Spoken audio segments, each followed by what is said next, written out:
Over the course of the Shift huddles, we will be interacting with instructional materials and each other through the use of Padlets.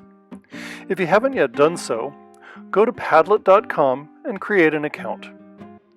Download the app if you like. The free account will be fine for the Shift huddles. You don't need the Pro account. Before each huddle meeting, you'll get a link to the grade level Padlet for the module for that huddle. You'll be interacting with all the teachers from your grade band, not just the teachers in your huddle group.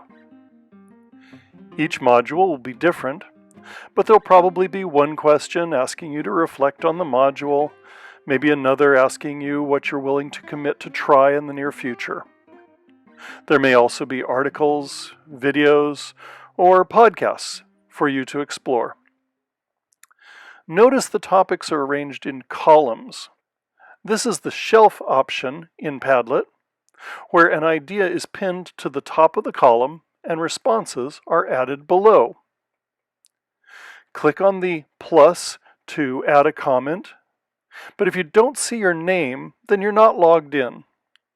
Be sure to log in so that your name will automatically be added to your comments.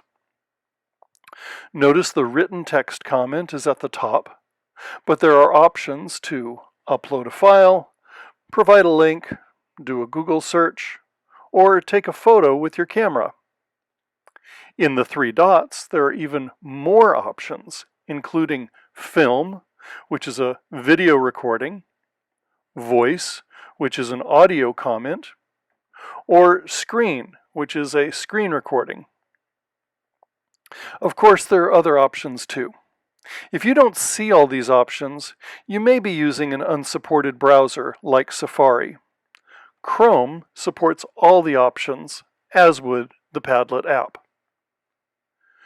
To save your comment, just click away from the box and your comment will automatically be saved.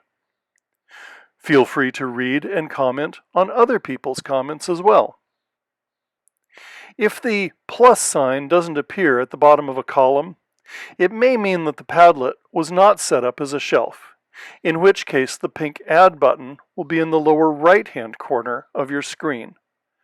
Click on it, and your comment box will appear in the upper left-hand corner of the screen. You are now fully trained to use Padlet to interact with the materials and the other teachers for the upcoming huddles.